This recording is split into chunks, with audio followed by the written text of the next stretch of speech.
Hi guys, welcome to CBS Media Podcast TV. The following video discusses 5 notorious biblical women known for their evil acts. It starts with Potiphar's wife, who falsely accused Joseph, followed by Delilah, who betrayed Samson for money, and Herodias, who orchestrated John the Baptist's execution. Athaliah murdered royal heirs to secure her power, while Jezebel promoted idolatry and persecuted prophets, ultimately meeting a gruesome end as foretold by Elijah. Each woman's story illustrates the consequences of their actions and the divine justice they faced. The Bible has plenty of women who were sinful and act contrary to the commandments of God. But not many were as evil and dangerous as those you are about to watch in this episode. These women committed the most heinous of atrocities against the helpless, the innocent, and the people of God. Without much delay, let's get started from the least to the most dangerous and evil on the list. Number 5. Potiphar's wife. Potiphar's wife lived in ancient Egypt during a time when Joseph, one of the sons of Jacob, had been sold into slavery by his jealous brothers. Joseph was purchased by Potiphar, an officer of Pharaoh and the captain of the guard, which was a high-ranking and influential position. Potiphar entrusted Joseph with the management of his household, recognizing his administrative skills and the favor of God upon him. Potiphar's wife is infamous for her attempted seduction of Joseph. The Bible describes her as a woman who, driven by lust and perhaps boredom or a desire for control, persistently tried to entice Joseph to sleep with her. This is detailed in Genesis 39:7-10 as follows. And after a time, his master's wife cast her eyes on Joseph and said, "Lie with me." But he refused and said to his master's wife, "Behold, because of me, my master has no concern about anything in the house, and he has put everything that he has in my charge. He is not greater in this house than I am, nor has he kept back anything from me except you, because you are his wife. How then can I do this great wickedness and sin against God?"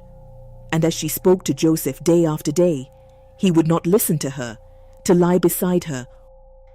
When Joseph consistently refused her advances, respecting both Potiphar and God, Potiphar's wife resorted to deception. One day, when the house was empty of other servants, she grabbed Joseph by his garment and demanded he lie with her. Joseph fled, leaving his garment in her hand.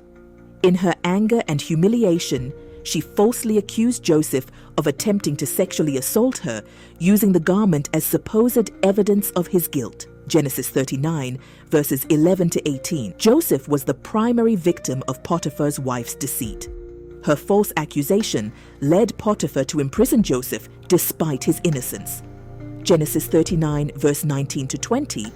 As soon as his master heard the words that his wife spoke to him, "This is the way your servant treated me," his anger was kindled, and Joseph's master took him and put him into the prison, the place where the king's prisoners were confined, and he was there in prison. Potiphar's wife's lies and malicious behavior had significant repercussions for Joseph, but ultimately led to the fulfillment of God's greater plan for him.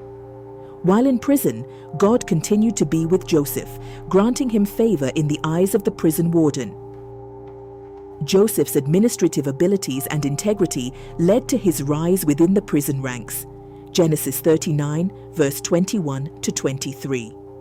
But the Lord was with Joseph and showed him steadfast love and gave him favor in the sight of the keeper of the prison. And the keeper of the prison put Joseph in charge of all the prisoners who were in the prison. Whatever was done there, he was the one who did it. The keeper of the prison paid no attention to anything that was in Joseph's charge, because the Lord was with him, and whatever he did, the Lord made it succeed. Joseph's time in prison became a critical moment in his life. He eventually interpreted the dreams of Pharaoh's chief cupbearer and chief baker, which later led to his interpretation of Pharaoh's dreams.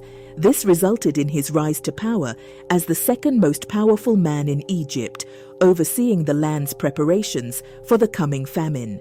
Genesis 41. In the end, Potiphar's wife's evil actions unwittingly set the stage for Joseph's ascension and the salvation of many, including his own family, during the severe famine.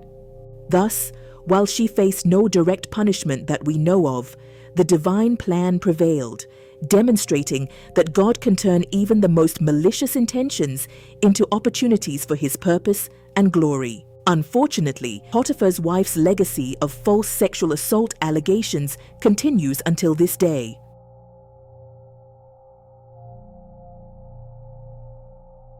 Potiphar's wife may have faded into the shadows, but her deceit set the stage for Joseph's incredible rise to power, a reminder that even in betrayal, there is the potential for redemption. But she's not the only woman whose actions left a dark mark on history. Next, we meet Delilah, a woman whose betrayal cost the strongest man in the Bible everything. Stay tuned for her shocking story.